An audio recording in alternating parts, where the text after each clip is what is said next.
The accident happened in a split second. My husband, Michael Reed, instinctively swerved right, trying to avoid the truck coming at us like a steel monster. I was in the passenger seat, held tight by the seatbelt, not a scratch on me. But Michael wasn't so lucky. The screech of metal colliding tore through the air. The driver's seat crushed inward, trapping him in the wreckage.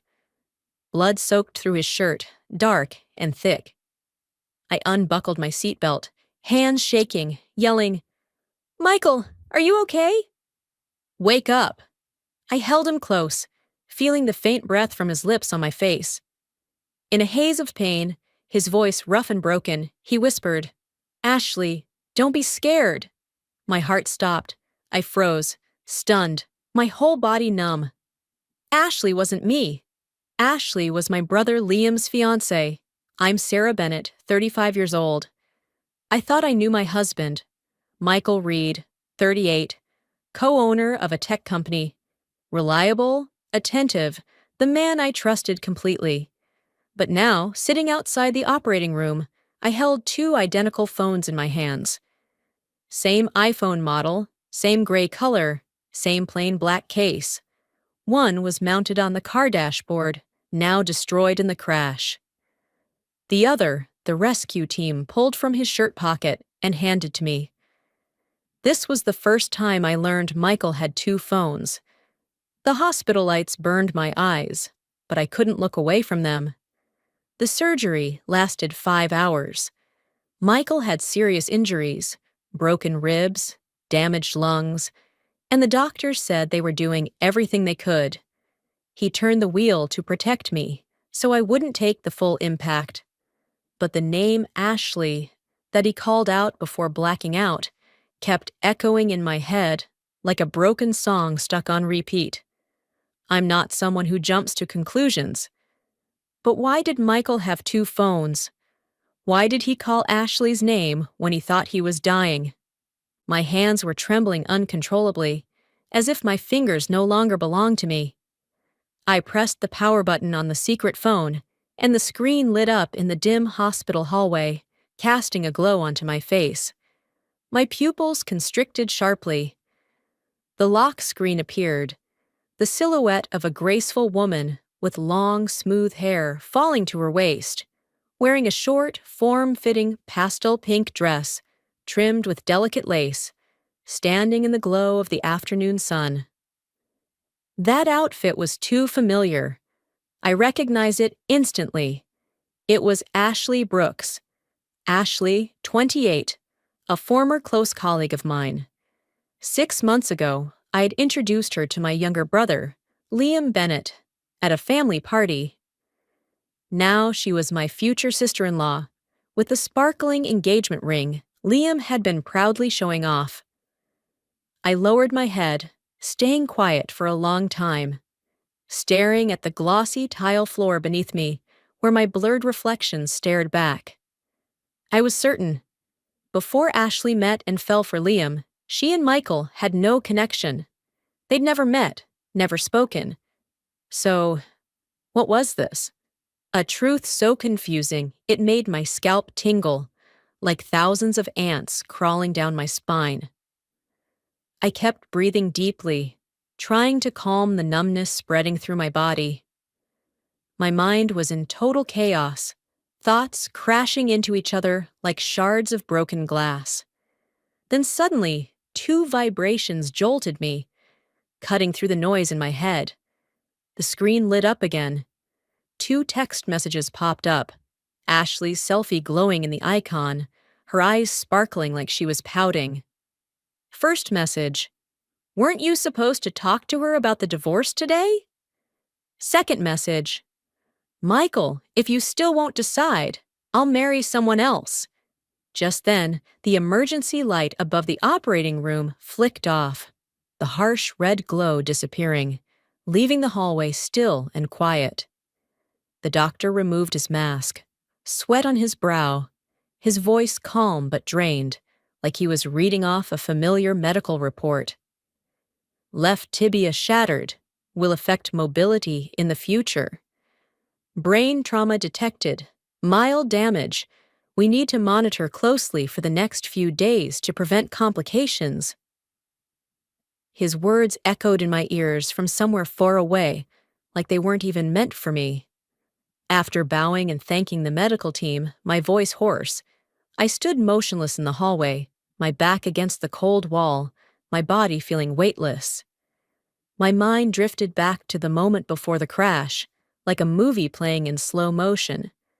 At the time, Michael and I were speeding through traffic on our way to a crucial bidding event in the center of Manhattan, car horns blaring all around. The outcome of that bid would make or break the company Michael managed. It could save it or send it into bankruptcy. "Sarah, there's something I need to—" Michael spoke as the traffic light turned red, his voice low and hesitant. Usually decisive, I rarely saw him falter like that. His eyes full of conflict, brows tightly drawn, gripping the steering wheel so hard his knuckles turned white. I thought he was just nervous about work, so I gently placed my hand over his, feeling his skin icy cold under my palm, and tried to reassure him. "Don't worry, honey. The company will get through this. Even if we don't win the bid, I'll stand by you and we'll start over." A week ago, I had quietly sold the apartment and the retail space I'd bought before we got married. I liquidated all my savings and stocks. I didn't tell him. I had it all ready to help him, thinking, no matter what happens, I'll go through it with him. But only now, standing alone in this hospital, do I realize it. That hesitation on his face. It was because he didn't know how to tell me he wanted to end things. If that runaway truck hadn't crashed into us 10 seconds later, the word divorce would have come out of Michael's mouth. Because he's that type of person. If he hasn't fully decided, he'll say nothing at all, like a stone wall. But once he speaks, it's only to get exactly what he wants. I closed my eyes, listening to the furious pounding of my own heart, like war drums echoing in my chest. Michael Reed wanted to divorce me. He wanted to end our 10-year relationship. Just for Ashley, a young woman he'd only known for 6 months, who was also engaged to my own brother. That alone was enough to shake what I thought was a perfect marriage. A dull pain swept over me, like a knife twisting into my chest. I clutched my shirt over my heart, my fingers wrinkling the fabric, and let out a dry, bitter laugh, echoing down the empty hallway like the laugh of someone who's lost every last bit of hope.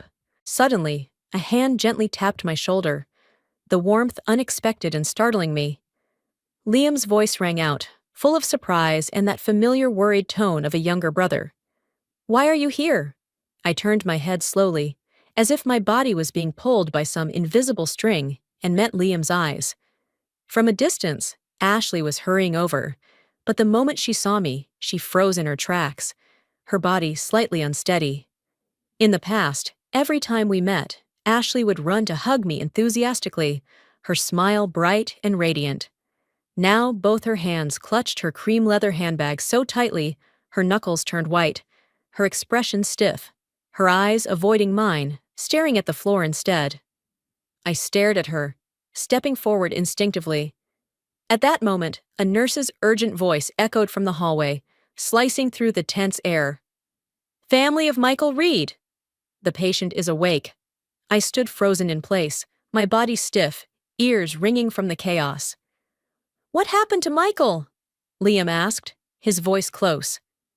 But I didn't answer. I just stared at Ashley, who was clearly panicking. "How is he? What happened to Michael?" Her voice trembled, high-pitched, forgetting her role entirely, as she ran straight toward the recovery room. Liam moved to follow her, his body leaning forward, but seeing me still, he abruptly turned back. I didn't need a mirror to know how awful I must have looked. I walked past Liam toward the slightly open recovery room door. Inside, I could hear faint sobbing.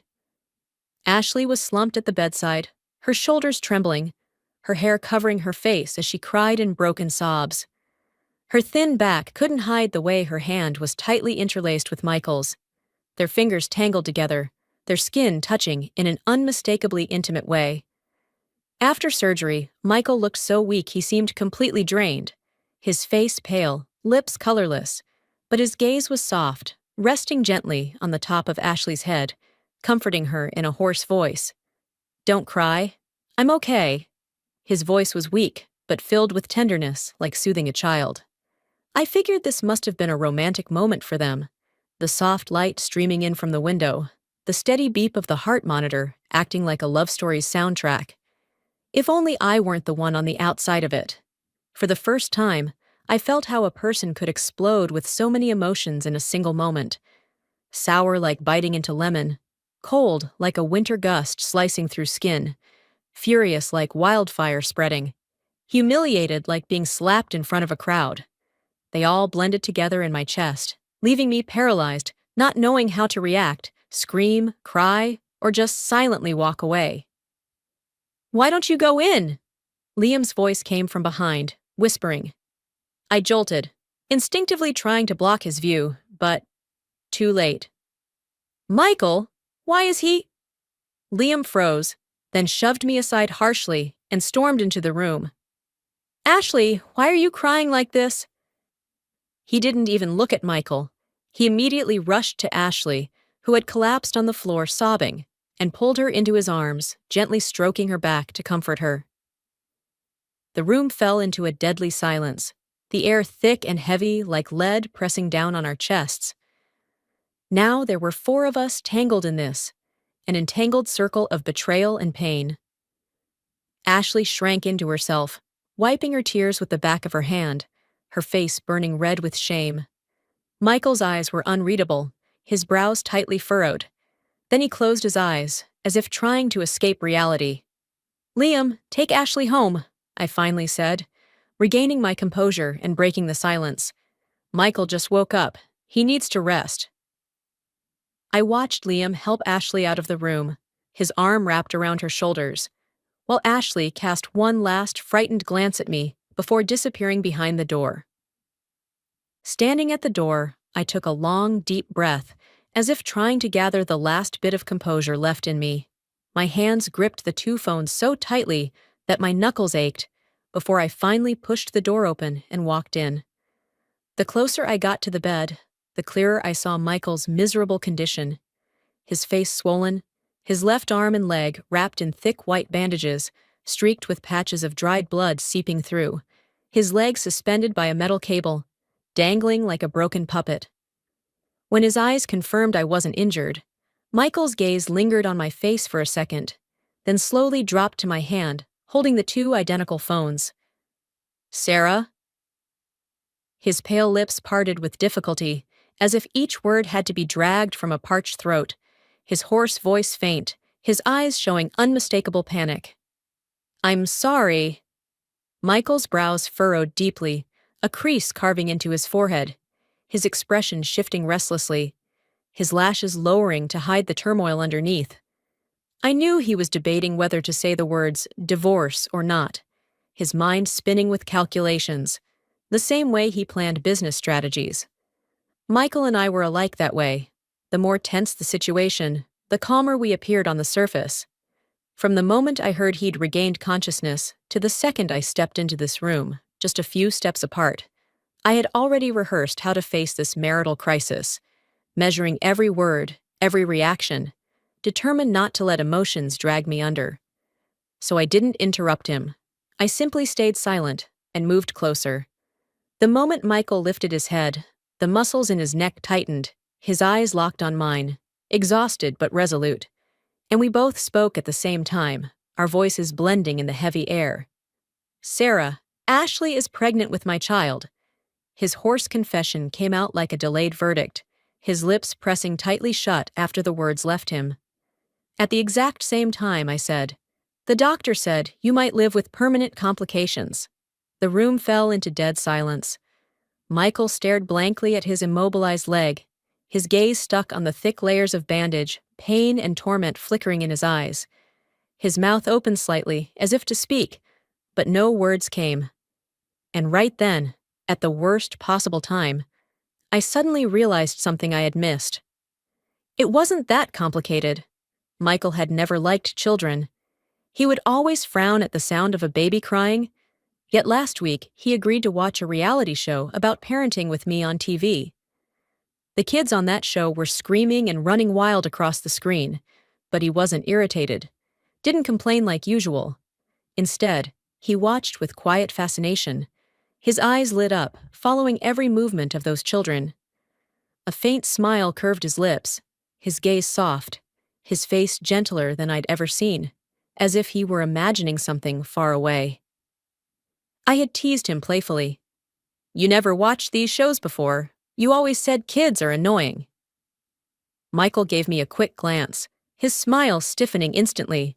Then he said in a casual tone, "So sooner or later, we'll have to go through it." His voice was so quiet I thought I'd misheard, and he didn't look at me again, turning back to the TV, eyes fixed as if lost in it. At that time, I thought I'd tell him to get a checkup, and that maybe we'd finally have a child together. But the truth was, Michael wanted a divorce, and Ashley was carrying his child. I began to doubt myself. Had I mistaken the man in front of me for someone else? The same man who shielded me in the crash, who turned the wheel to save me from death, but hid his filthy secret in a second phone, filled with flirty messages and plans of betrayal. The man who calmly gave his affection to another woman, and could still say coldly, "She's having my baby." Was that really Michael Reed? The husband I had loved for 10 years? The phone's vibration sliced through the dead silence in the room. The buzz, buzz, buzzing from my jacket pocket. I tore my eyes away from Michael, walked out into the hallway on autopilot, and hit the answer button without even checking the screen. "Sarah, I had to call you right away with this good news." Liam's cheerful voice burst through the line, full of excitement, like he was bouncing with joy, laughter bubbling underneath. "Ashley and I decided to get married. Next week." I stopped dead in my tracks, breath caught in my throat, chest tightening painfully. Liam is my half-brother, but we've always been close. He always thanked me for introducing him to Ashley at that family party 6 months ago. His eyes lit up whenever he talked about her. So, he must really love her, enough that after everything that just happened, tears and hugs, he still decided to marry her? "Liam, you and Ashley." I leaned back against the cold hospital wall, trying to speak the cruel truth. But Michael's secret phone, the one still clutched in my hand, buzzed again, screen lighting up with a new message, cutting through my thoughts. "Michael, I can't be by your side yet, but the baby and I are praying for you to recover soon." The sender was Ashley, the same Ashley Liam dreams of making his wife. Her profile picture, still that familiar selfie. "Are you still there?" Liam sounded impatient, his voice louder now, with a sigh laced in. I took a deep breath, the disinfectant-filled hospital air burning my nose, and said in a voice rough like crushed sand, "Liam, you and Ashley can't get married. She's pregnant with Michael's child." Silence on the other end, just Liam's heavy breathing, and a faint sound like wind howling through the line. Liam loves Ashley deeply, so this blow must hit even harder than it hit me. I sighed, trying to stay calm, softening my tone. "Liam, let me talk to Michael first." But he cut me off with a scream I never saw coming, his voice shattering. "What the hell are you saying?" Ashley would never betray me for that old man. Liam's always been simple, but stubborn. I stayed patient and read Ashley's message to Michael, word for word, slowly, so he could hear clearly. But he wouldn't listen, only got angrier, shouting into the phone, "Sarah! Stop lying! You're jealous of Ashley, my fiancée. I'm telling you now, I'll never marry anyone but her." I was speechless, throat dry, like I'd swallowed sand, trying to suppress the tidal wave of emotions crashing inside me, and finally pressed the button to hang up. In the darkest moment of my marriage, I found myself questioning my own love, and my choice in friends. Liam's cruel accusations hit me like open palm slaps across the face, leaving a burning heat on my skin. 10 years of marriage, no children, that was a mutual decision. But Michael was the one under constant pressure from his family to have a complete household. His mother would tear up when asking about grandkids, dreaming of holding one in her arms. His father spoke in disappointed tones on every monthly call, disapproving of a man who hadn't fulfilled the role of successful husband and father. Michael carried that weight alone, always putting my feelings first. He'd hug me from behind and whisper, "I'm okay," whenever I asked. But he never knew I'd already stopped using birth control and still didn't get pregnant. A year ago, I quietly went to get checked. The doctor said all my numbers were great. "Mrs. Reed, your body is perfectly suited for pregnancy," the doctor told me. I never told Michael that my health report came back flawless. Never said that the doctor had once pulled me aside, his voice serious. "Bring your husband in next time. We can't rule out the possibility that the issue is on his side." Thinking about that now, I slowly closed my eyes. When I opened my eyes, I was completely clear-headed, as if the fog in my mind had lifted, leaving behind a sharp, cold clarity. My legs had gone numb from standing too long on the freezing floor, and right then, my phone vibrated in my coat pocket. I pulled it out, and the screen lit up with the name, John, assistant, flashing. "Sarah, we got it!"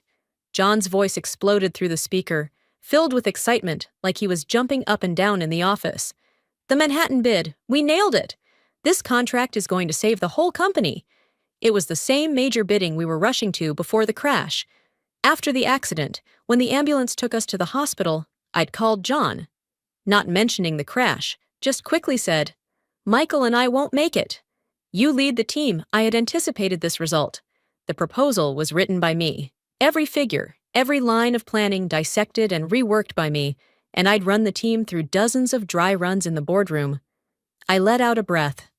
John kept talking, but now there was hesitation in his voice. "But the investors want to restructure the team." I tried calling CEO Michael, but no answer. "Sarah, what do you think?" I understood that hesitation. Our company had just crawled back from the edge of collapse, but if we weren't careful, we could lose control to the investors. "It's fine." I stood up straight, back peeling away from the cold wall. "Let everyone celebrate tonight. I'll come to the office tomorrow morning and lay things out in the meeting." John sounded thrilled, his laughter echoing through the call. I pulled myself together, took a deep breath, and walked back into the hospital room. Michael's eyes were different when I entered. No more hesitation or panic. His gaze was firm now, like someone who had made up his mind after an inner war. He lay there, his legs suspended, but his eyes lit up. "So, you've made your decision?" I spoke first, curling my lips slightly. "You want a divorce, don't you?" Michael's face drained of color, already pale now, even paler, a flash of shame in his eyes before he slowly shook his head. "No, Sarah. I've thought it through. I don't want to divorce you. But the baby Ashley's carrying, that's my child too." He pushed himself up with his hands, his body leaning toward me with painful effort, the bedsheet wrinkled beneath his weight. His words clear but trembling. "I know you're angry, but I just wanted a perfect family. My friends online all post about their happy homes. I wanted that too." His voice faded, like he himself couldn't believe what he was saying. The freezing night wind hit my skin as I ran out of the hospital, tripping on the curb and collapsing onto the cold pavement, dry heaving violently, my stomach twisting in knots. I could still see Michael's shameless face when I closed the hospital room door, the corner of his lips lifting in a soft smile, his eyes resting gently on his phone screen, where I knew Ashley's message had just appeared. I knew all of Michael's sweet little tricks, the soft words he once used on me. Sitting in the taxi, the musty leather seat smell hitting my nose, I opened the call log on Michael's secret phone, my fingers sliding across the cold screen. Thinking about Ashley's pregnancy, I laughed, a dry, hollow sound echoing in the dark car. She got engaged to Liam, seduced my husband, and now used her pregnancy to replace me in this marriage. The world is huge, full of people ready to replace you. I don't need to cling to anyone. From now on, Sarah Bennett lives only for herself. I don't remember what time I got home, just that my whole body was exhausted, like every drop of strength had been drained. I collapsed onto the bed, still in my clothes, and fell into a dreamless sleep. At dawn, I was already at the office, the pale morning light filtering through the glass windows.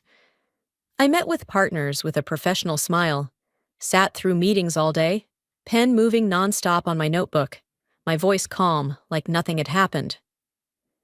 Late in the afternoon, in a boardroom filled with the stale smell of coffee, I made the final call. The entire technical team would split off and partner with the investors to form a new company. I'd invest 51% of the capital, holding absolute control. That's right, I lied to Michael. To me, this was rebirth after divorce, a new Sarah Bennett, standing tall, taking full control of her future.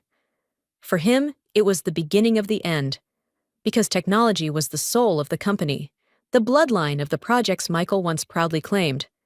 Within a week, the name Michael Reed would be nothing but an empty shell, a CEO stripped of value in the eyes of the investors. John, my assistant, stood in front of the desk, hands clasped tightly, his voice hesitant. "Sarah, something this big.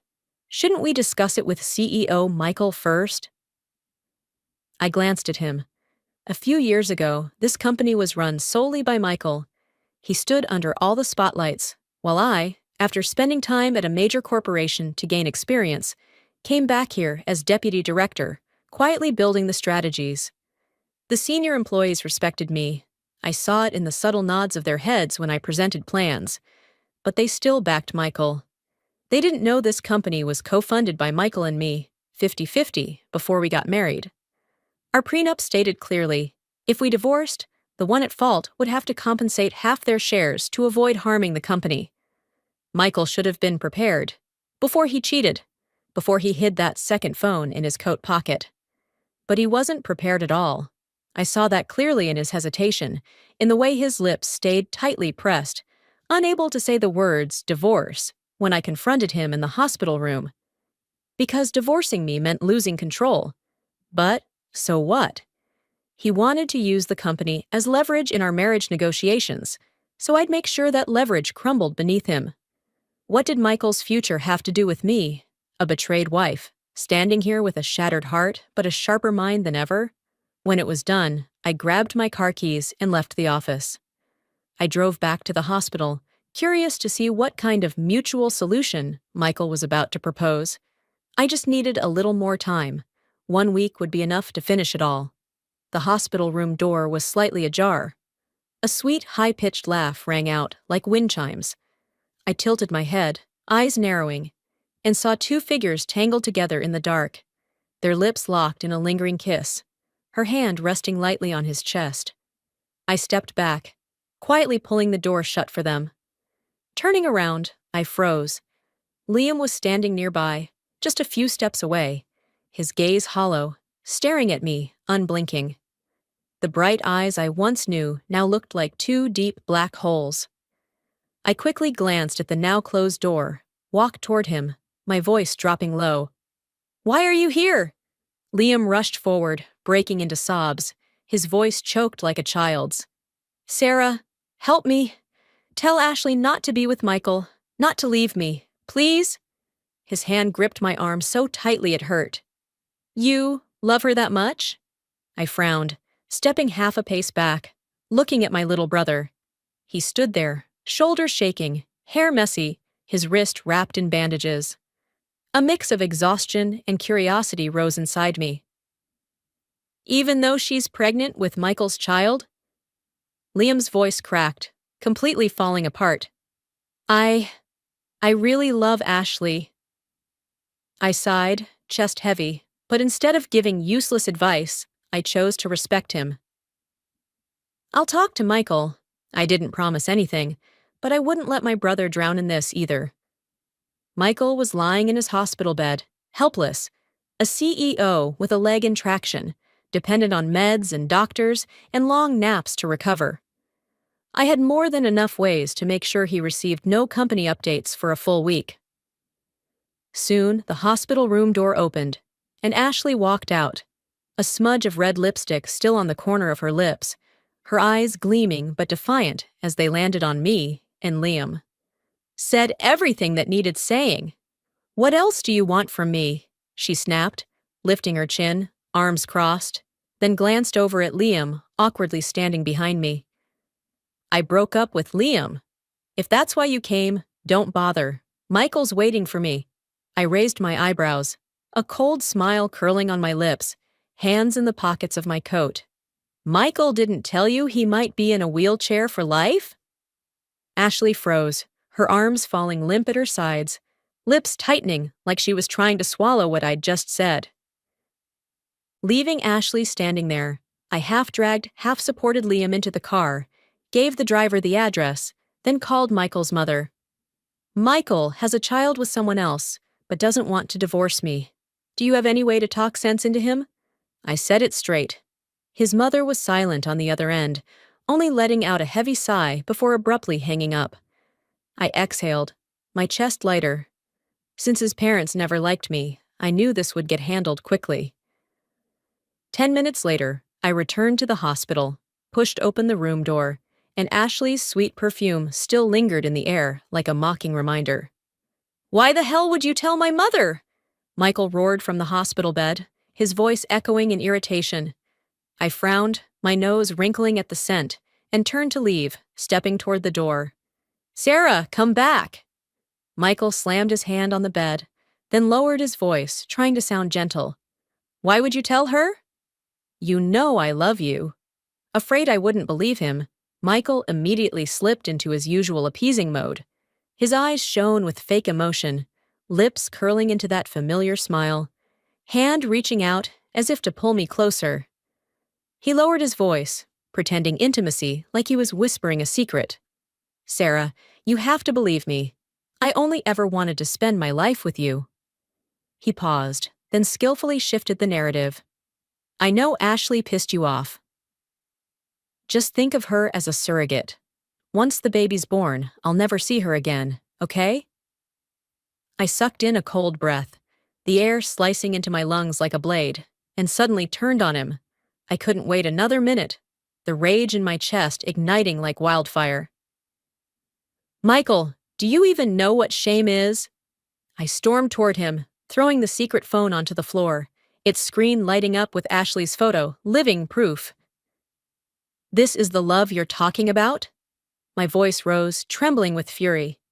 Michael Reed, the husband I once loved, the man who always had his own logic, who used reasonable solutions to diffuse my anger, the way he negotiated contracts. He knew what happened with Ashley made me furious, but as long as I didn't explode, he'd never bring it up, always dodging with smiles and empty promises. Sarah, I'm sorry, I shouldn't have hidden it from you, but I never wanted a divorce. His voice was soft, eyes locked on mine with pleading. I just didn't know how to get you to accept it. He went on, lowering his voice. We're not young anymore. Having a child, isn't that a good thing? My parents are old. They dream of holding a grandchild. Sarah, we've worked so hard to get to where we are. Can't you forgive me just this once? Michael's voice trembled slightly, his gaze serious, his classic negotiation tactic. Set a target, lay out pros and cons, then strike with emotion. He used to do this with clients. Now he was using it on me. If it weren't for that child, I would have never seen who he truly was. A selfish man, hiding beneath a layer of affection. Michael, congratulations. You're about to become a father. I took a step back, voice cold, eyes locked on him. Michael panicked, leaning forward to grab me. Sarah, where are you going? His voice cracked in terror. I smiled, stepped back again, and felt freedom flood my chest. I've spoken to a lawyer. The divorce papers will be sent to you soon. Sarah, you're divorcing me? Yes. I want a divorce. I looked him straight in the eye, stepped further back, voice unwavering. Before walking out, I turned and smiled at Michael. One final smile, closing the door on my 10-year love. Michael's parents were flying in 3 days later. I don't know what they said to him, but the outcome was clear. Michael called me and agreed to sign the divorce. The day Michael signed the divorce papers was also the day my new company officially launched. Morning sunlight pouring through the large office windows, reflecting off the gleaming sign that read Bennett Ventures. I stood among a crowd of employees, cutting the red ribbon with a professional smile as applause filled the room. But the phone in my pocket buzzed nonstop, vibrating like a crazed bee. All from Michael, a string of missed calls flashing across the screen. I was too busy with meetings and celebration parties, so I sent Secretary John and our lawyer to the hospital in my place. When I took the technical team from the old company, I also took John, because talent shouldn't be left behind. He had proven his value through detailed reports and smooth crisis management. All legal, every step followed. Michael was furious when he saw it, but he couldn't say a word. John told me, "Honestly, I thought I was being more than fair. I left the company to Michael, sold back my shares, took our joint money, and only claimed one vacant property. I didn't ask for compensation." On the day of the court hearing, Ashley pushed Michael's wheelchair, the wheels squeaking across the tiled floor, her pregnant belly obvious under a loose dress. She looked at me without hostility. Our eyes met, and she gave a nod of acknowledgement. I smiled in return, glancing at Michael, who'd put on some weight during recovery, but his face was gloomy, eyes avoiding mine. I knew why. In the past month, Michael had tried to regain control of the company, but every day he received a pile of resignation letters. The skilled engineers, the real talents, I'd already recruited, leaving Michael's 3-story office building echoing with emptiness, fewer than 10 people left, every footstep sounding painfully lonely. A week later, Ashley posted a social media update, sparkling diamond ring photo, with a marriage certificate underneath bearing the names Michael Reed and Ashley Brooks. My finger swiped across the screen. I tapped like once, then blocked them both. My company was flooded with orders, phones ringing off the hook with partner calls, my desk buried in paperwork and emails. I was swamped growing the business, long meetings, rushed business trips. I had no time or interest left to care about those two. They became a fading memory. A month later, Michael, still in a wheelchair, and Ashley walked down the aisle, she in a bright white wedding dress, belly high and round, pushing him through a path of dark red rose petals, violin music echoing inside an old cathedral. But right in the middle of the ceremony, as the bride and groom were exchanging rings, chaos erupted. Liam showed up, unannounced. Somehow, instead of romantic photos of the couple playing on the big screen, it switched to a slideshow of Ashley with other men. Clear images, her hugging someone in a dark bar, kissing passionately at a hotel room door, and even some bold shots exposing bare skin. Liam stepped up to the stage, his voice firm. "She was about to marry me, but was sleeping with other men. She got pregnant and doesn't even know who the father is. So she tricked a rich idiot, my sister's husband." He pointed directly at Michael in his wheelchair, whose face turned ghostly pale. "That's right. You, Michael Reed, my sister's husband. You betrayed her, but turns out you got played too, raising someone else's child." Guests gasped, chairs scraped loudly against the floor. Michael lunged forward, trying to shut off the screen, forgetting he was in a wheelchair. His body collapsed to the ground, groaning in pain, shouting, "Security!" His voice cracked, his face twisted with pain and humiliation. Michael's mother covered her face, trembling. His father's face darkened, brows tightly furrowed as he stood with fury. And Ashley, she had already run off the moment the first photo appeared.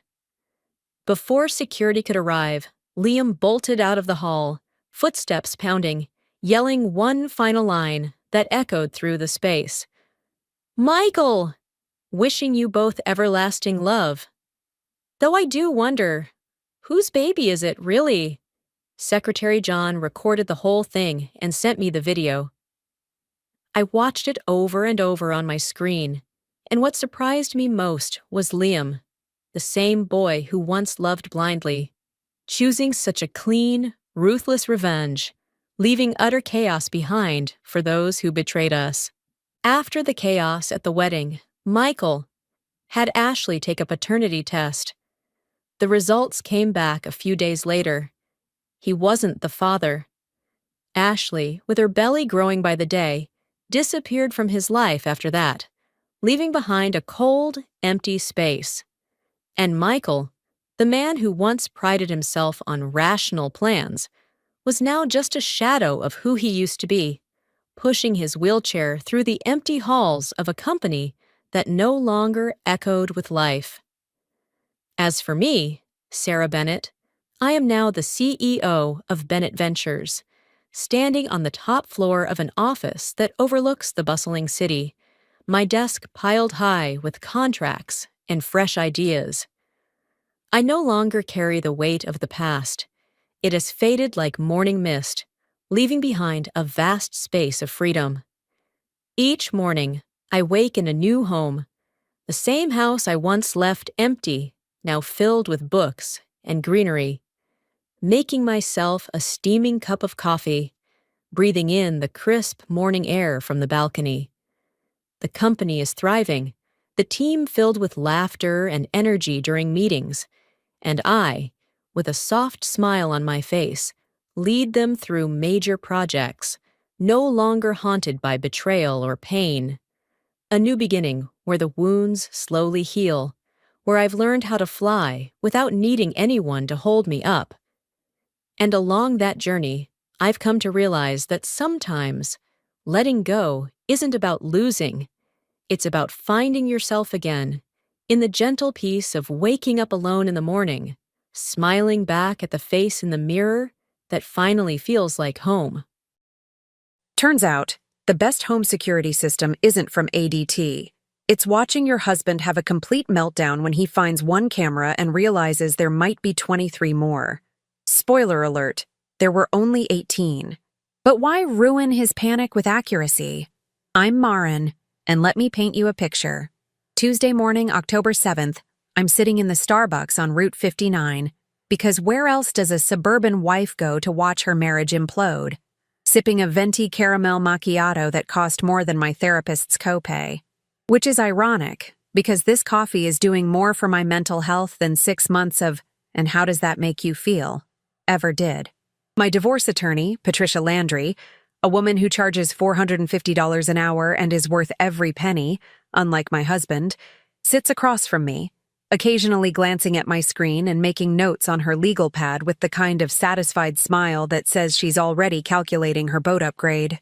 On my phone, my husband Royce is tearing through our 4-bedroom suburban palace in Naperville like he's auditioning for a remake of The Fugitive. He's ripping paintings off walls, checking behind curtains, even, and this is my personal favorite, shaking that ridiculous regional sales champion trophy he won 3 years ago and insisted on displaying like it was the Stanley Cup, because nothing says I'm a winner quite like a participation trophy for selling logistics services and a side-piece collection. Marin! He's screaming at absolutely nobody because I'm 3 miles away drinking overpriced coffee and living my best life. How long have these been here? What did you see? Everything, baby. I saw everything. And let me tell you, the production value was terrible. Zero chemistry, terrible dialogue. Would not recommend. But let's back up, because this hot mess didn't start with hidden cameras and public humiliation. It started way more boring than that, with a lingerie receipt in a pants pocket on a random Monday in late August. Because apparently, my husband's idea of covering his tracks was about as effective as his performance reviews. I'm a stay-at-home mom. Well, I was. Now I'm more of a strategic domestic engineer turned amateur surveillance specialist, but we'll get to that. For 12 years, I did the whole suburban dream thing. Soccer mom carpool, PTA meetings where Karen from Elmhurst always has opinions about the fundraiser, meal prep on Sundays, and pretending to care about which other families made it into the country club. You know, living the dream. The American Dream TM. Brought to you by Denial and Wine O'Clock. We lived in one of those gated communities where everyone's lawn looks like it's been individually manicured by tiny perfectionists with scissors, and the biggest scandal is usually someone's Ring doorbell catching teenagers toilet papering houses on Halloween. Plot twist, my Ring doorbell caught something way more interesting than teenagers. It caught a middle-aged man speed-running his midlife crisis.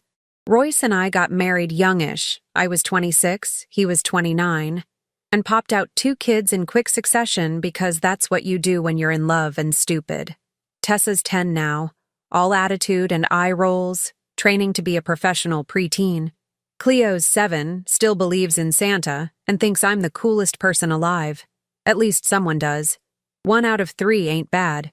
Royce worked in logistics, regional manager, big title, decent salary, company car, the whole suburban dad starter pack. He traveled sometimes, or so he said, but mostly worked late at the office. And by late, I mean 3, sometimes 4 nights a week he'd roll in around 11:30, smelling like cologne I didn't buy him, and excuses I stopped believing months ago. The man had more supply chain emergencies than FedEx during the holiday season. I'm pretty sure at one point, he forgot what industry he was even in. Sorry, babe.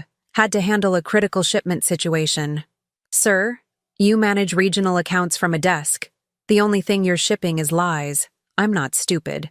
Well, okay. Maybe I was stupid for 12 years. But there's a difference between being trusting and being blind. And somewhere around June, I crossed that line hard enough to leave skid marks. Little things started adding up. New gym membership he never used. Shocking. Suddenly caring about skincare like he was auditioning for a Neutrogena commercial, buying clothes without me, and, the kicker, password protecting his phone after a decade of leaving it on the kitchen counter like it was community property. But I'm a good suburban wife. I smiled. I packed his lunches with those little notes that say, "Have a great day," while internally screaming. I played the part. Meanwhile, I was doing mental calculus that would make a NASA engineer proud, trying to figure out what was happening in my own house. Turns out, a lot. Then came the receipt. Monday, August 25th. I'm doing laundry, because apparently my college degree in marketing from Northwestern prepared me perfectly for sorting darks from lights and checking pockets for evidence of infidelity. They really should add that to the curriculum. Marketing 401. Detecting bullshit in domestic settings. I check the pockets before throwing his work pants in the washer. Pro tip, always check pockets. You'll either find money or evidence. This time, evidence that would make a prosecutor weep with joy. La Perla.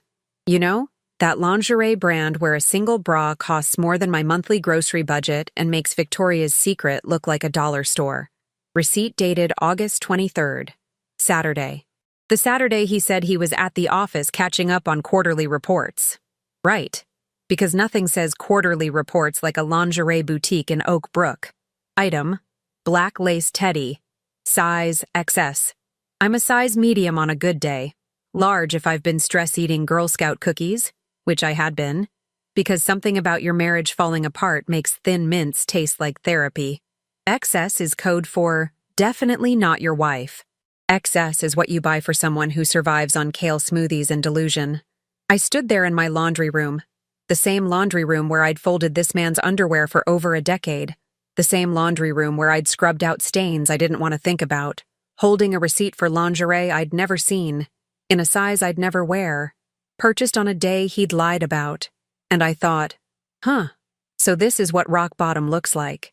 Unfinished basement, fluorescent lighting, and the faint smell of Tide Pods mixed with betrayal.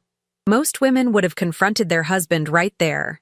Tears, accusations, thrown dishes, the whole daytime TV special. Not me. I'm strategic.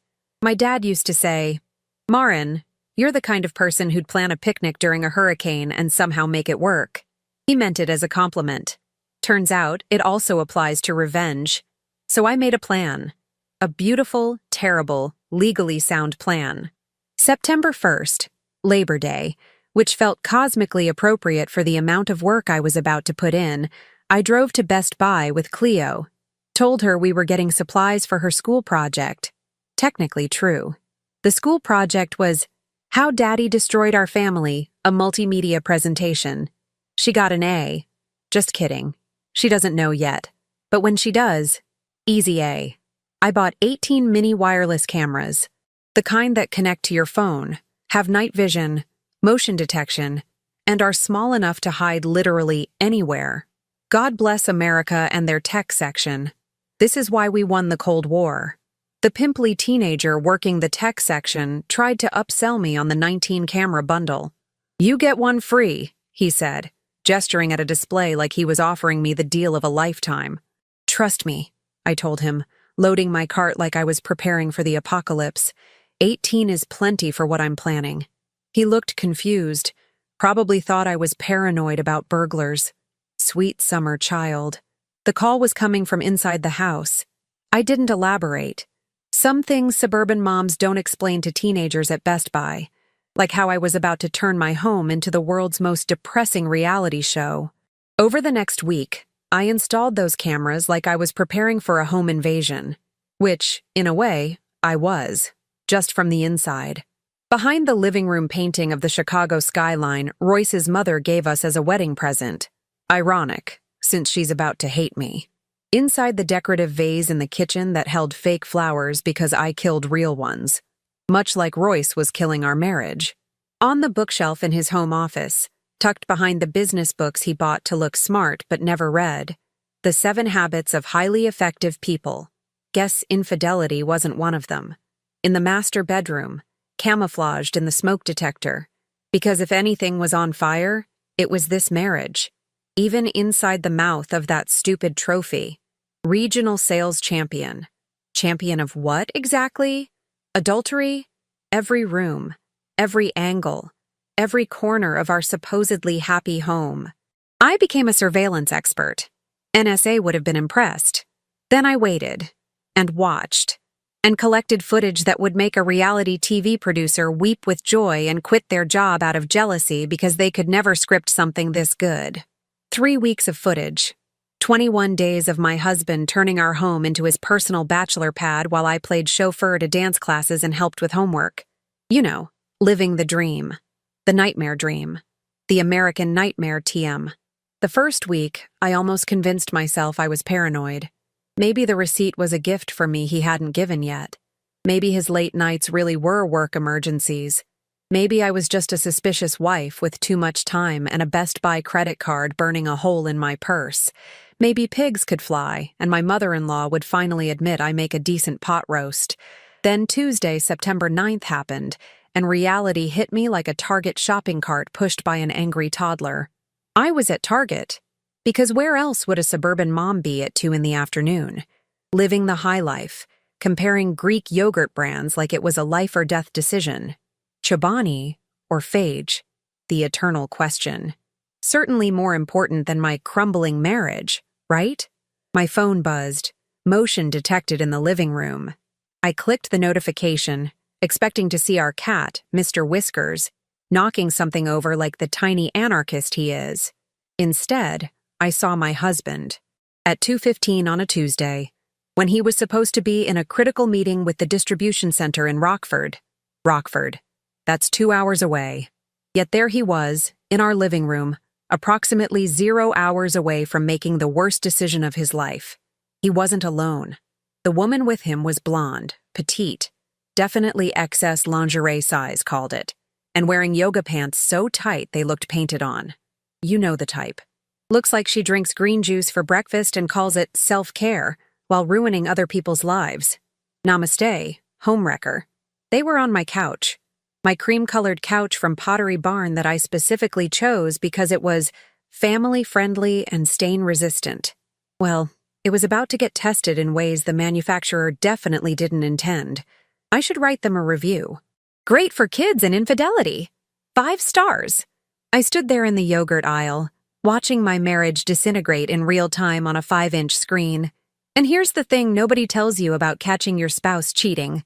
Your first thought isn't sadness. It's not even anger. It's pure, unfiltered logistics. Did he seriously bring her to our house?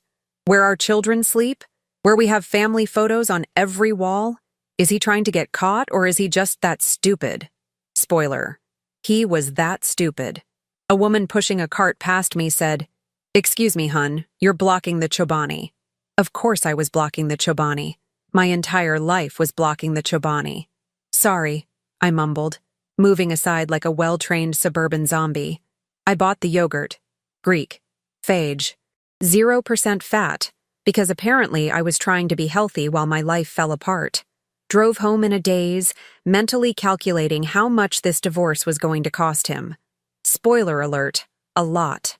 When Royce came home that night at 11:45, new record, someone give this man a medal for creative time management.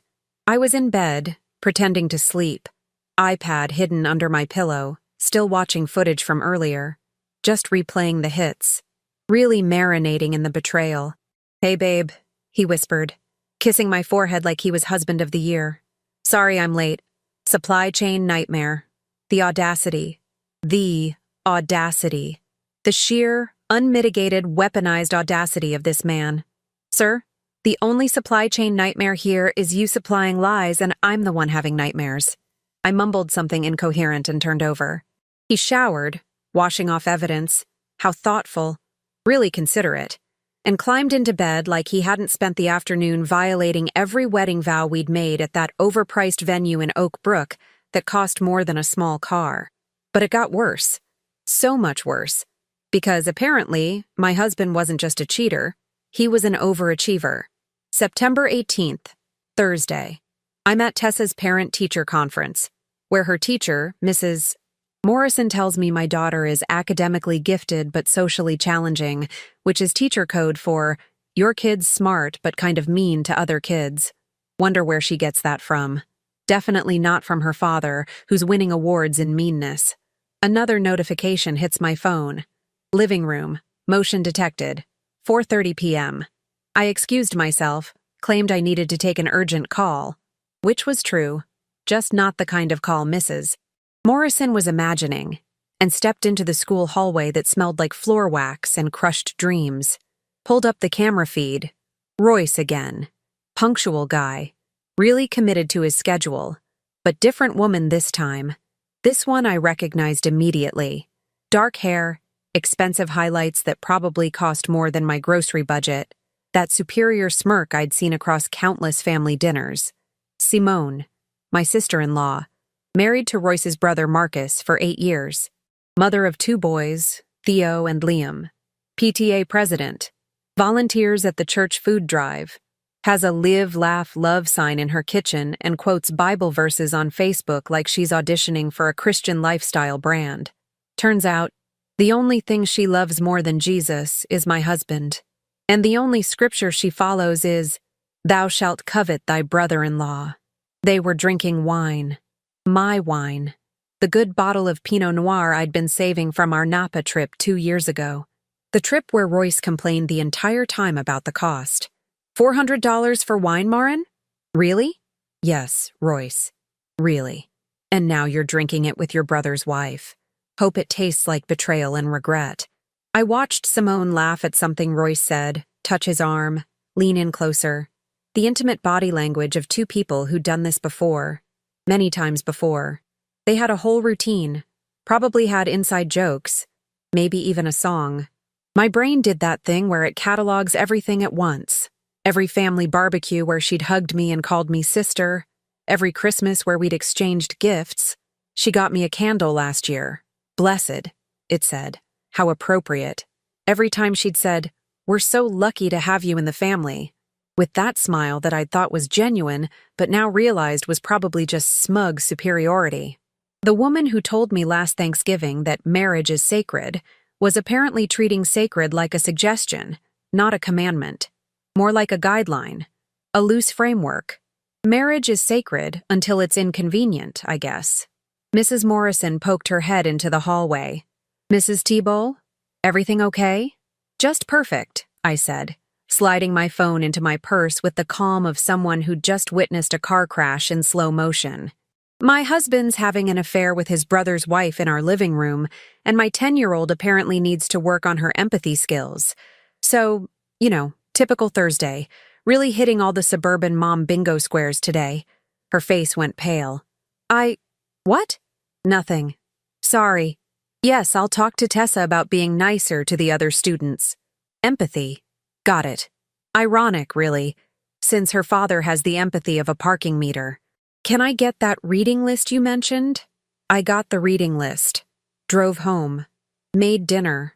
Tacos, because I was on autopilot and tacos are easy. Helped Cleo with her math homework. Fractions, which felt metaphorically appropriate given how my life was being divided into before and after. Put both girls to bed with stories about princesses and happy endings, which felt like cruel jokes the universe was playing on me. Poured myself a glass of wine. Different bottle, obviously, since Simone and Royce had finished the good stuff. And watched 3 more hours of footage from various cameras. It was like binge-watching the worst show on Netflix. Except it was my life, and I couldn't cancel the subscription. The pattern became clear. Blonde yoga pants woman. Tuesdays and Thursdays, afternoon sessions, usually left by 4. Very punctual. Professional mistress behavior. Simone. Wednesdays and some Fridays, stayed later. More comfortable. Clearly a longer-term arrangement. Probably had a key at this point. My husband was running a rotation schedule like he was managing his sales territory. Color-coded his affairs. Probably had them in his Outlook calendar with little reminder alerts. Tuesday, 2 p.m., quarterly review, translation, blonde woman.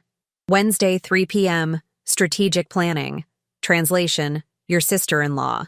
Friday, 5 p.m., team building, translation, whoever was available.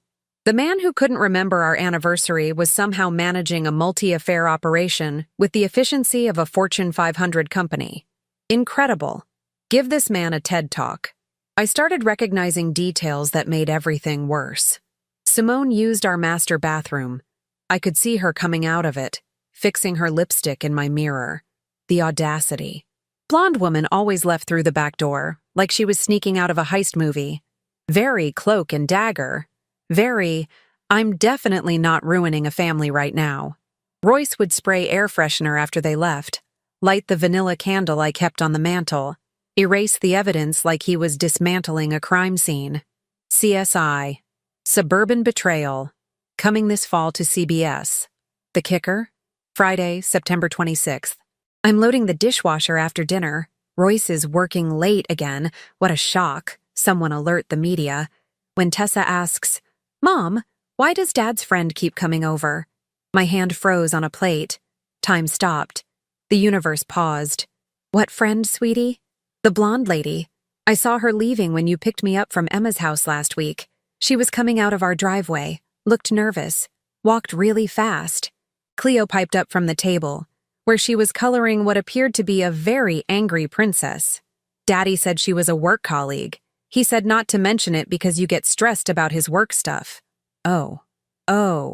So now we're coaching the children. Fantastic. Father of the year, everyone. Really setting a great example. I smiled. The same smile I'd perfected over 12 years of suburban domesticity. The smile that says, everything's fine, when everything is absolutely, categorically, spectacularly on fire. That's nice of Daddy to not want to stress me out, I said, my voice steady enough to win an Oscar. You're right. Work stuff is boring. Hey, who wants ice cream? Both girls cheered. Crisis averted. Meanwhile, I was mentally calculating exactly how much child support and alimony I could squeeze out of this train wreck. Turns out, Illinois has great laws about infidelity. Who knew? That night, after the girls were asleep, I sat in the dark living room, the same room where I'd watched weeks of betrayal unfold like a really bad reality show, and made a list on my phone. Evidence collected, check. Emotionally prepared for nuclear option, check. Divorce attorney researched and contacted, check. Petty revenge plan that would destroy him socially, financially, and emotionally, in progress. Patricia Landry came highly recommended. She's a shark, my friend Jennifer told me over mimosas. Took her ex for everything except his kidneys, and I think she tried. Perfect. That's exactly what I needed.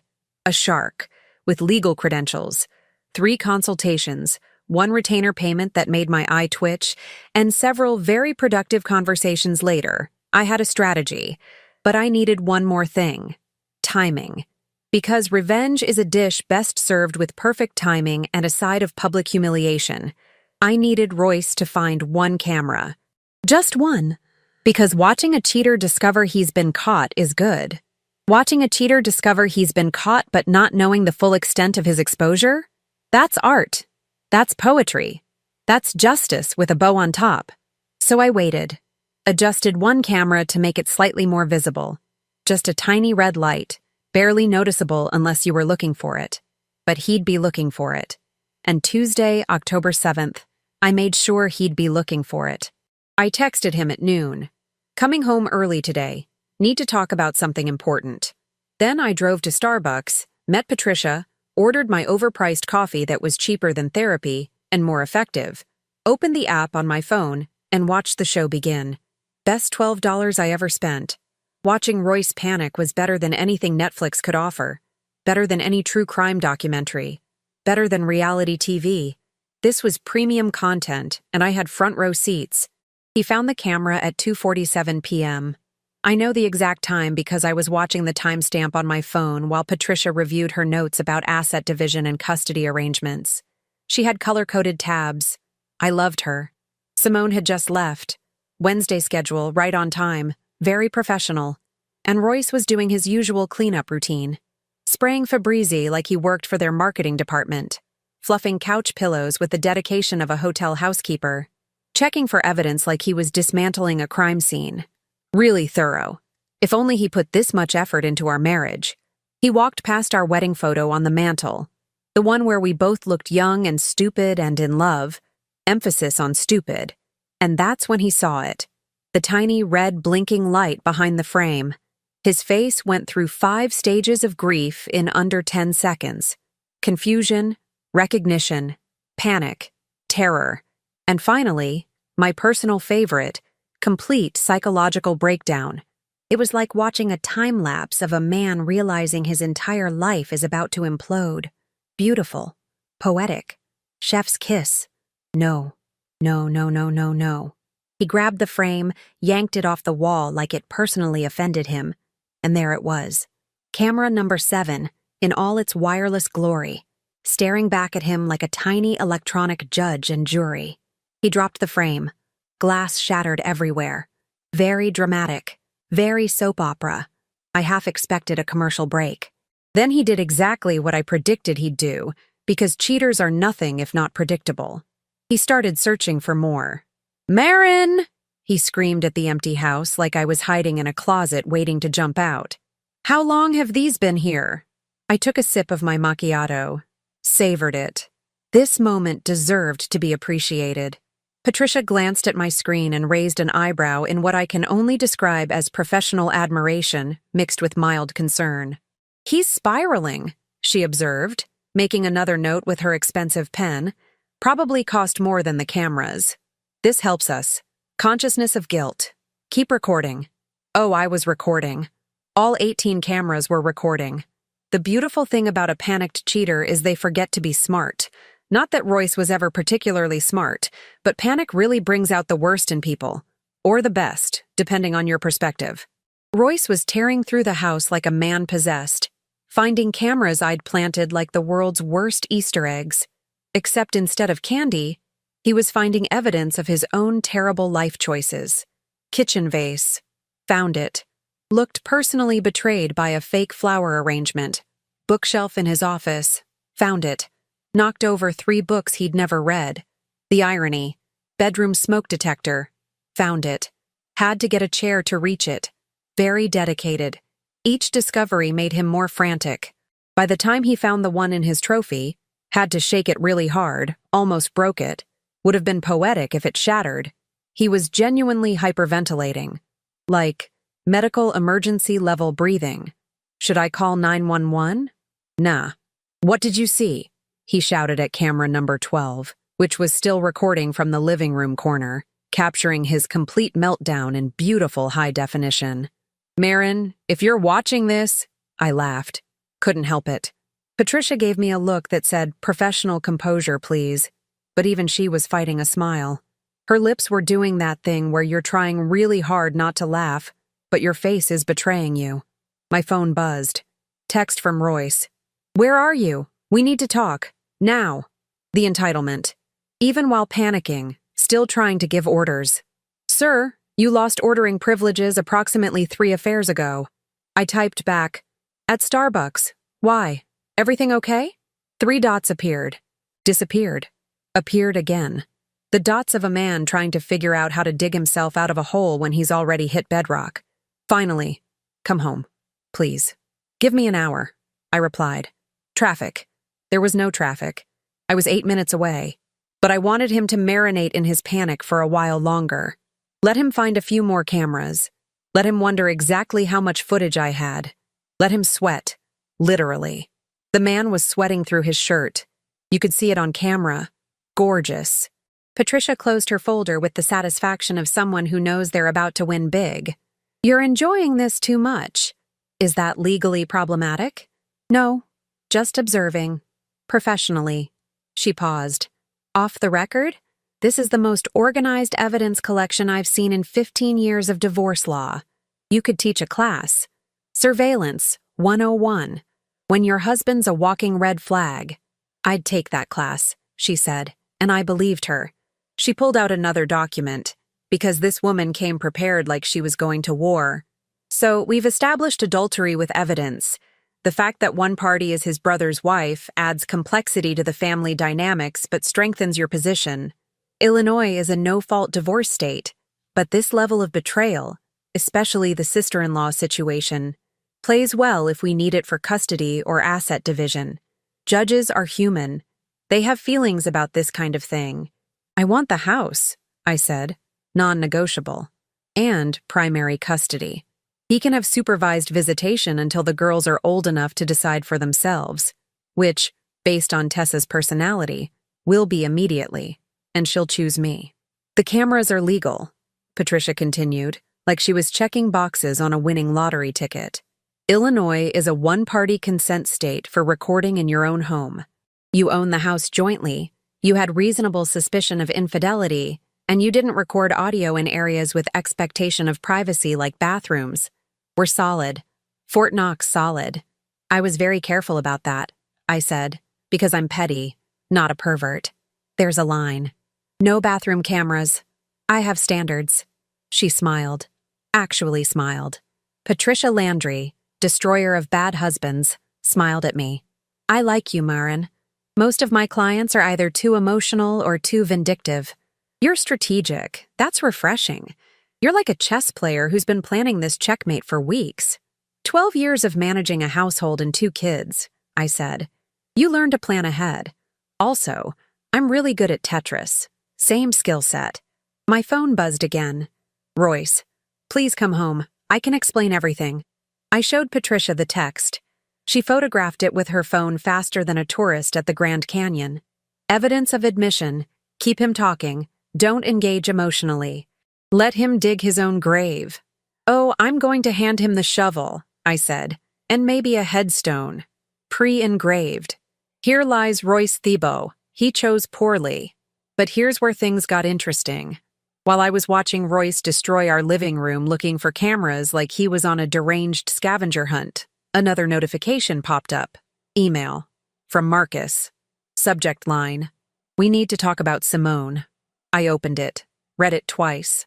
Looked at Patricia like I'd just won the lottery and found out there was a second lottery. "My brother-in-law knows," I said quietly. The email was short and devastating. "Marin, can we meet somewhere private? Not our houses. I found something on Simone's phone. I think our spouses are having an affair. I need to know if you've noticed anything. Timestamp, sent 20 minutes ago." "Well," Patricia said, leaning back in her chair with the expression of someone watching a plot twist in a really good movie. "That's a development. That's a whole development." I typed back immediately, because opportunity was knocking, and I was opening that door with enthusiasm. Woodridge Public Library. Meeting room B, 30 minutes. Come alone. His response was instant. I'll be there. I looked at Patricia. Change of plans. I need to coordinate with Marcus before confronting Royce. If we're both going nuclear on them, we should do it together. Maximum damage. Synchronized destruction. Smart, she agreed, nodding like a proud teacher. Unified front. Twice the damage. Double the humiliation. I'll come with you. Witness to the conversation in case we need it later. Also, I want to see this. 25 minutes later, I was sitting in a library meeting room that smelled like old books and broken marriages, my new favorite scent. Watching Marcus walk through the door. He looked terrible, like he'd been crying, like his world had just imploded, like he'd found out his wife was sleeping with his brother. Which, fair, because he had. Welcome to the club, Marcus. Membership fees are steep, but the revenge is worth it. Marin, he said, sitting down heavily like gravity had personally betrayed him. I'm so sorry. I didn't want to believe it, but I have video evidence, I interrupted, because we didn't have time for slow revelations. Multiple encounters. In my house. Dating back 3 weeks of confirmed footage. Possibly months before that. His face crumpled like a paper bag. How long have you known? I suspected for months. Confirmed it September 1st. I've been collecting evidence since then. 18 cameras. Every room except the bathrooms because I have boundaries. He pulled out his phone, hands shaking like he had hypothermia, and showed me screenshots. Text messages between Simone and Royce. Explicit. Detailed. Planning their next meeting. Complaining about their respective spouses like we were the problem. Discussing how boring and clueless Marcus and I were. Oh, we're boring. We're boring. The audacity. The sheer audacity. She called me boring, Marcus said, voice breaking like he was narrating the saddest documentary ever made. Said I was adequate but uninspiring in bed. They were laughing about us, making jokes. I was a punchline in my own marriage. I felt something shift in my chest. Not sadness anymore. Not even anger. Just cold, calculated fury. The kind of fury that plans things. Methodical fury. Spreadsheet fury. How do you want to handle this? I asked. He looked up, confused. What do you mean? I mean, we can do this separately. 2 divorces, 2 scandals. Family torn apart gradually. Slow burn. Or we can coordinate. Make it count. Make sure everyone knows exactly what they did. Scorched earth. Full nuclear option. I'm talking Hiroshima levels of devastation. Patricia cleared her throat delicately. I should mention that coordinating revenge isn't technically legal advice I can give. Then stop giving advice and start taking notes, I said. Marcus straightened up. Something changed in his expression. The sadness shifted into something harder. Something with edges. What are you thinking? Family dinner, I said slowly, the plan forming as I spoke, like I was channeling some ancient god of petty revenge. This Sunday. Your parents' house. The whole family comes to Sunday dinner there once a month, right? This Sunday is the monthly dinner, Marcus confirmed, and I could see the realization dawning on his face. Mom's already planning the menu, probably making that pot roast I pretend to like. Perfect. We go, we act normal, we smile, we eat pot roast. Then during dessert we play a little home video. Greatest hits compilation from my security footage. Just the highlights. Let everyone see what Royce and Simone have been doing while we've been playing happy family. In front of the whole family? Marcus looked shocked, then thoughtful. Then slowly, deliberately, his face transformed into something resembling a smile. A scary smile. A smile with teeth. Mom will lose her mind. She'll absolutely lose her mind. Your mother has spent 12 years telling me I'm not good enough for her precious son, I said, and years of passive-aggressive Thanksgiving dinners fueled my next words. I'm not elegant enough, not sophisticated enough, not worthy of the Thibault name. Meanwhile, her precious son has been running a cheating operation out of our house with his own brother's wife. I think Lorraine needs a reality check. A big one. With visual aids. Patricia was typing on her phone. I'm not hearing this conversation. Legally, I'm not here. But hypothetically, if someone were to publicly expose infidelity at a family gathering, it wouldn't affect divorce proceedings negatively. Just making that observation. From a purely theoretical standpoint. Sunday is 4 days away, Marcus said, and I could see him getting on board with this plan in real time. Can you edit the footage by then? I can have it ready by tomorrow, I said, because I'm nothing if not efficient. With timestamps, locations, and a very tasteful soundtrack. Nothing explicit, obviously, just enough to make the point crystal clear. Think Ken Burns' documentary, but about betrayal.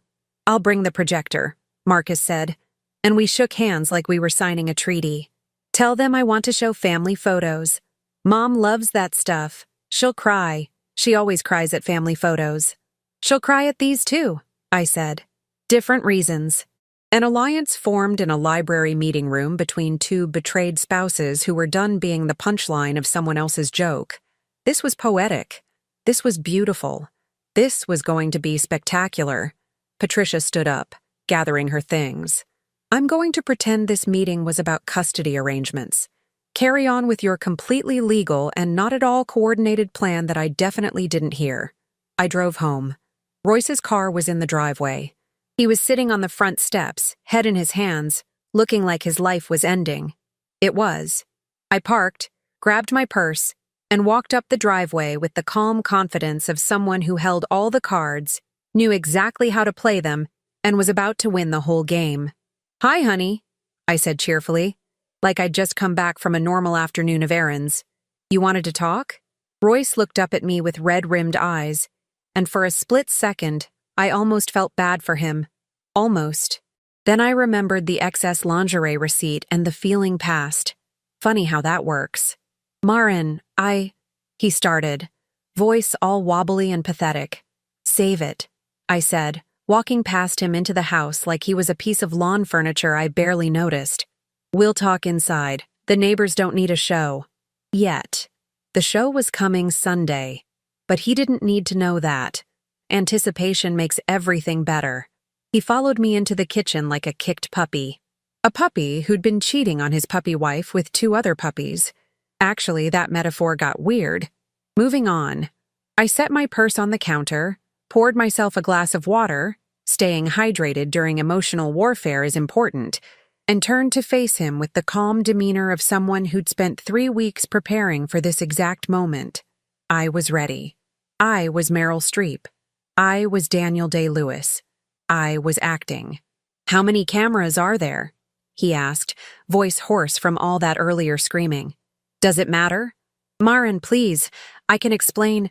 Explain what, exactly? I tilted my head like I was genuinely curious. Which part needs explaining? The part where you've been cheating on me for months? The part where you brought them to our house? Where our daughters live and sleep and eat breakfast?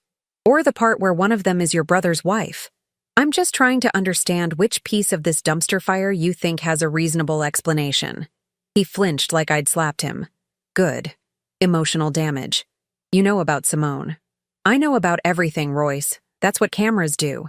They record things. It's literally their entire job description, and they're very good at it. Unlike some people's commitment to monogamy. It's not what you think? Really? I laughed. Actually laughed. Because I think you've been running a rotating schedule of affairs like you're managing a sales territory. Tuesdays and Thursdays with the blonde whose name I don't even know. Wednesdays and Fridays with your sister-in-law. That about right? Am I close? Do I win a prize for accuracy? His face went gray. Like actual gray. The color of sidewalk concrete. How long have you been watching? Long enough. I took a sip of water. Hydration. Here's what's going to happen. You're going to move into the guest room tonight. Tomorrow, you're going to sign whatever papers my attorney sends over. You're not going to fight me on the house, on custody, or on anything else. Because if you do, every second of that footage goes to your boss, your clients, and anyone else I can think of. LinkedIn, Facebook, maybe I'll start a YouTube channel. Cheaters Gone Wild Suburban Edition. I bet it would go viral. Understand? He nodded slowly. Defeated. Broken. Beautiful. What about Simone? What about her? Are you going to tell Marcus? I smiled. Let him wonder. Let him stew. We'll see how Sunday goes. Sunday? Family dinner? He looked confused. which was his natural state apparently. Why would you want to? Because we're going to keep up appearances until I'm ready to stop, I said sweetly. And you're going to smile and play the devoted husband. Because if you don't, I'll send every second of that footage to your boss, your entire office, and I'll CC the CEO for good measure. That company card you used for hotel rooms? Yeah, I have those receipts too. Literal receipts. I'm very thorough. Understand? He understood. The next 3 days were the most surreal of my life. Royce moved into the guest room, telling Tessa and Cleo he had a cold and didn't want to get me sick. The girls bought it completely, because children are trusting and innocent and don't yet understand that adults are capable of weaponized lying. Meanwhile, I spent every free moment editing security footage into a 12-minute video that would make Martin Scorsese jealous. I added timestamps, locations, a soundtrack, nothing too on the nose, just some instrumental music that said, "Your life is about to end," without being obvious about it. Marcus and I texted constantly, coordinating our plan like we were planning D-Day, which, in a way, we were. D-Day for destruction. He confirmed the projector, I confirmed the video. We agreed on timing, right after dessert, when everyone was comfortable and trapped by social obligation and too much food to move quickly. Friday afternoon, Patricia reviewed the video in her office, watching it on her laptop with the intensity of a film critic at Cannes. "It's perfect," she said, though she looked slightly concerned, like a parent watching their child do something technically legal but definitely inadvisable. "You're sure you want to do this publicly? It'll be nuclear. Hiroshima, Chernobyl, choose your disaster metaphor. That's the point. Your in-laws will never forgive you." "They never liked me anyway," I said, shrugging. "At least now they'll have a valid reason instead of just, 'She's not good enough for our son.' Now it'll be, 'She publicly humiliated our son.' Much more specific. I prefer specificity." She closed her laptop. "Well, you've covered your legal bases. The footage is admissible in divorce proceedings. Illinois allows fault-based elements to be considered in asset division, even though it's technically no fault. This level of betrayal, especially involving family, will play in your favor. Judges hate this kind of thing. Music to my ears. Better than Beethoven." Sunday arrived. Perfect autumn day, crisp October air, leaves turning golden like the universe was setting the scene for maximum dramatic impact. The kind of day that belongs in a Hallmark movie. Not a family implosion. But here we were. Royce and I drove separately. I insisted, claiming I had errands after. Really, I just couldn't stand being in a car with him. The girls rode with me, chattering about school and friends, completely oblivious to the fact that their family was about to implode in approximately 2 hours. Ignorance is bliss. Enjoy it while it lasts, girls. His parents lived in Wheaton, in one of those old Victorian houses that screamed generational wealth and judgment.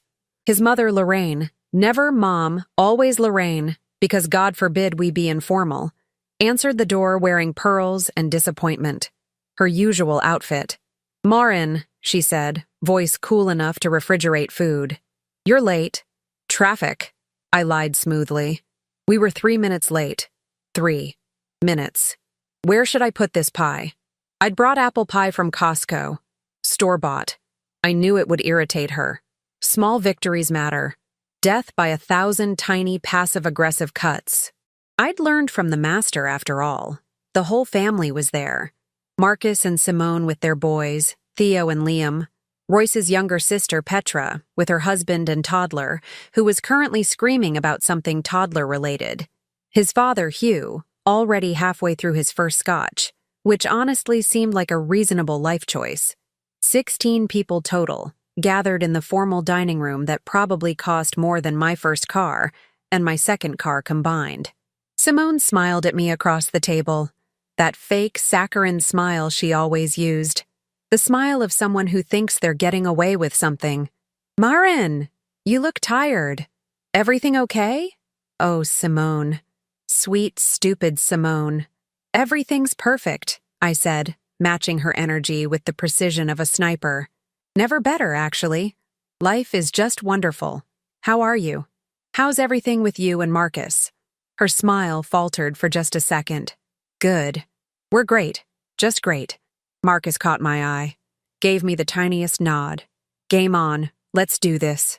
Dinner was painful in that special way that family dinners are painful. Lorraine complained about the turkey being dry. It wasn't, it was perfect. She just likes complaining. Hugh lectured about politics like anyone asked.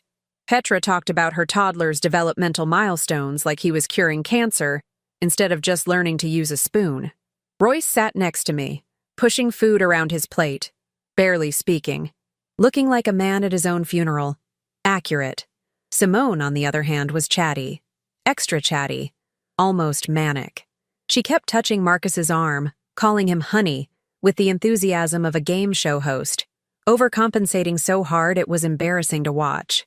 Lady, you're not fooling anyone. Except maybe Hugh, but he's on his third scotch. Finally, dessert. Pumpkin pie, apple pie, my Costco contribution sitting there like a middle finger made of pastry, coffee. Everyone settling in, getting comfortable. Marcus stood up. Showtime. Hey everyone, before we finish I wanted to share something. I put together a little video. Family memories, that kind of thing. Thought we could watch it together. Lorraine clapped her hands like a trained seal. Oh, how lovely. Marcus, you're so thoughtful. So much better than store-bought pie. Was that directed at me? Absolutely. Did I care? Not even a little. I try, Marcus said, wheeling out the projector he'd hidden in the hall closet earlier. Maren actually helped me with some of the editing. She's really good with technology. Very talented. All eyes turned to me. I smiled innocently, like butter wouldn't melt in my mouth, just happy to help with family projects. The lights dimmed. The projector hummed to life like a dragon waking up. Marcus plugged in his laptop, and the video started. Title card. Family Values, a Love Story. Oh, we'd workshopped that title. We were very proud of it. The timestamp appeared. Tuesday, September 9th, 2:17 p.m. The footage showed our living room. Empty at first. Then Royce entered with the blonde woman.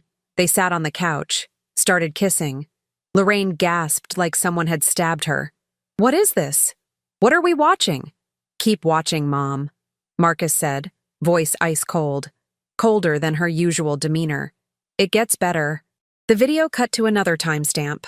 Wednesday, September 18th, 4:33 p.m. Same living room. Royce and Simone this time. Drinking wine, my wine, laughing. The body language unmistakable even without audio. Oh my God, Petra whispered, hand over her mouth. Simone stood up so fast her chair fell over with a crash. Turn it off. Turn it off right now.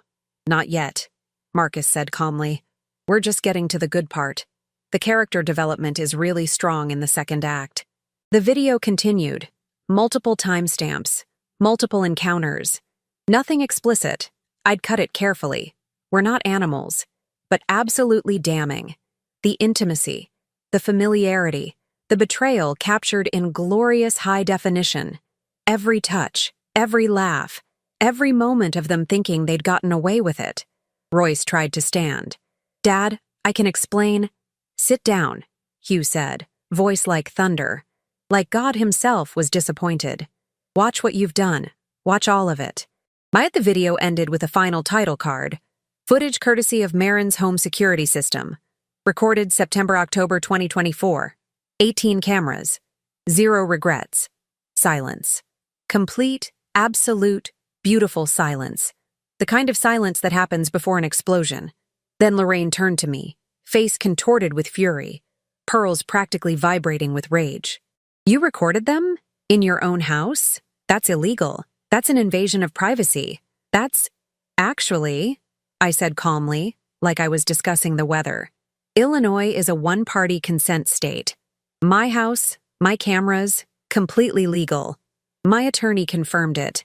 I have paperwork if you'd like to see it. Very thorough paperwork. You knew, she hissed at Marcus, redirecting her fury like a sprinkler system. You helped her with this humiliation. I found out 4 days ago, Marcus said, standing his ground. From Simone's text messages. She called me boring, Mom, said I was adequate but uninspiring. Meanwhile, she was sleeping with my brother in his wife's house, drinking their wine, using their bedroom. So yeah, Mom, I helped. And I'd do it again. I'd do it twice. Simone was crying, mascara running down her face like a sad raccoon. Marcus, please, it's not. Don't, he said, holding up a hand. Just don't.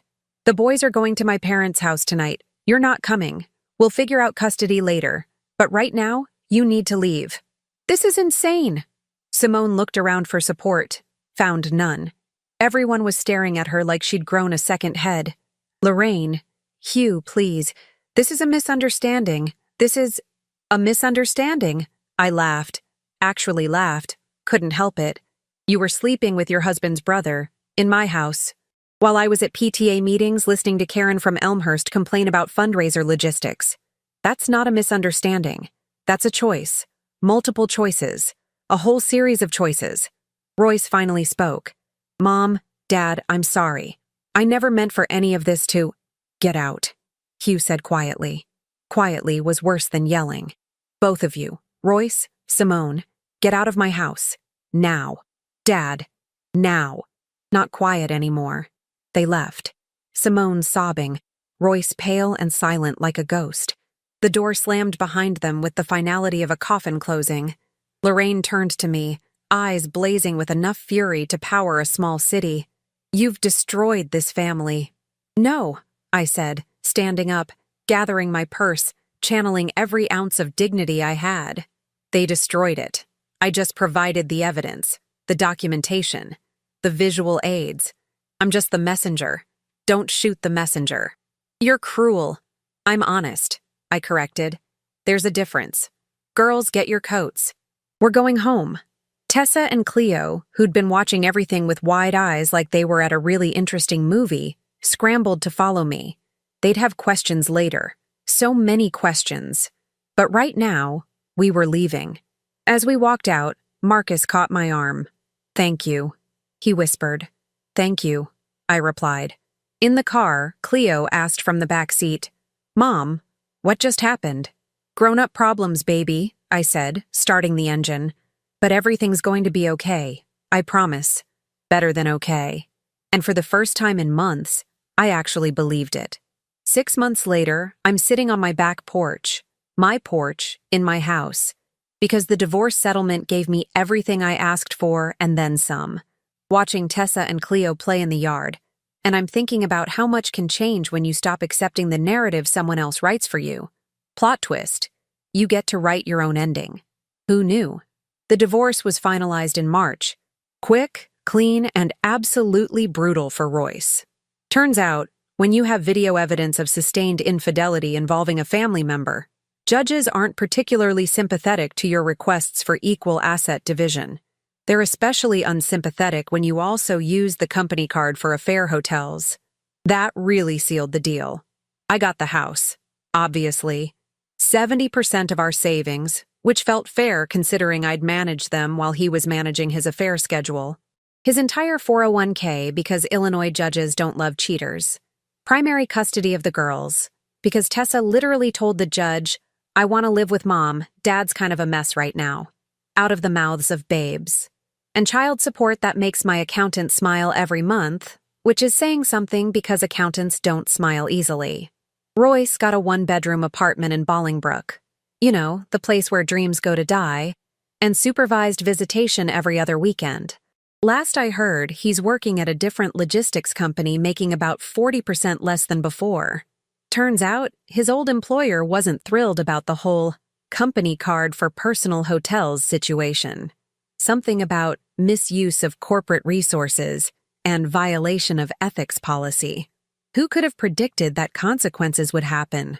Not Royce, apparently. Simone and Marcus's divorce was even messier, which I didn't think was possible, but Simone really went for the gold in the Making Everything Worse Olympics. Marcus got their house, too. We both got houses. We should start a support group. People who got houses after their spouses were terrible. And primary custody. Simone moved to a studio apartment in Lisle and apparently works at a real estate office now, trying to rebuild her life one overpriced suburban home at a time. The irony of her selling dream homes while her own marriage exploded is not lost on me. Her boys, Theo and Liam, chose to stay with Marcus primarily. Teenagers are old enough to make those decisions, and apparently, they weren't particularly forgiving about Mom's extracurricular activities with Uncle Royce. Kids these days. So judgmental about infidelity. The family fracture was absolute, complete, total. Hiroshima had nothing on the Thibault family post-video premiere. Lorraine tried to blame me for exactly 3 weeks before Hugh, surprisingly, shockingly, shut that down. Told her that I didn't create the problem, I just exposed it, and maybe she should focus on the fact that her son destroyed 2 marriages instead of shooting the messenger. I almost liked Hugh after that. Almost. They don't invite me to family gatherings anymore, which is fine because I was only going for the free food anyway, and it wasn't even that good. But they do send birthday cards to Tessa and Cleo, so there's that. Progress. Baby steps. Maybe by the time the girls are 30, we'll be able to be in the same room without tension. Maybe. Marcus and I stayed friends. Not romantic. God, no. We've both had enough of the Thibault family drama to last several lifetimes. But we text occasionally. Trauma bonding is real, apparently. He's dating someone new, a teacher from Oak Park who has no connection to our suburban nightmare and thinks our story is wild and like a movie. He seems happy, lighter, like someone removed a backpack full of rocks from his shoulders. As for me, that blog I started, Receipts and Revenge, actually took off. Like, really took off. Turns out, America has an endless appetite for stories about surveillance, betrayal, and satisfying endings. Who knew? Everyone, apparently. Everyone knew. I monetized it, started a YouTube channel reading stories from other people who'd caught their spouses doing ridiculous things, and somehow accidentally created a whole career out of my divorce. I'm making more money now than I ever did as a stay-at-home mom, which was $0, so low bar, but actually more than Royce makes at his new job, which feels poetic. Karma isn't just a concept, it's a paycheck. Every week, women message me asking for advice about their own situations. Men too, sometimes. I tell them all the same thing. Document everything, trust your gut, and never let someone convince you that your reality isn't real. Also, Best Buy has great deals on security cameras. 18 cameras might seem like overkill, but is it really? Is it? Tessa handled the divorce better than I expected. She's in therapy. We all are. Therapy is basically our new hobby. And she actually told me last month that she respects me more now than before. You didn't just take it, Mom, she said. You did something about it. You didn't just cry and accept it. High praise from an 11-year-old who's not easily impressed and has opinions about everything. Cleo still asks when Daddy's coming home sometimes. Those moments hurt like a physical wound. But she's adjusting. Kids are resilient in ways adults forget to be. She's also started asking if she can have a camera in her room to catch the tooth fairy. Not quite the lesson I was going for, but sure, kid. Sure. The cameras are still up, by the way. All 18 of them. Not because I'm paranoid. Okay, maybe a little paranoid. But because they're actually a really good security system. Plus, they remind me every day that I trusted my instincts, I took action, and I refused to be gaslit into believing I was crazy. The blinking red lights are like tiny victory flags. People ask me if I regret the public confrontation, if I would do it differently. The answer is no. Could I have handled it privately? Sure. Quiet divorce, sealed records, keep the family intact for appearances. We could have all pretended everything was fine at Christmas. Very civilized, very mature. But here's what I learned. Keeping up appearances is what allowed the whole situation to happen in the first place. Everyone in that family knew Royce was problematic. His mother knew he was a cheater. He'd done it in previous relationships. Everyone just conveniently forgot to mention that before the wedding. They just expected me to handle it quietly, gracefully, like a good suburban wife. Smile and endure. That's the Thibault way. The public confrontation wasn't cruelty. It was honesty. It was refusing to be complicit in my own humiliation. It was saying, no, actually, we're not going to pretend this is fine. Last week, I ran into the blonde woman at Target. Because of course I did. Target is where all suburban drama happens.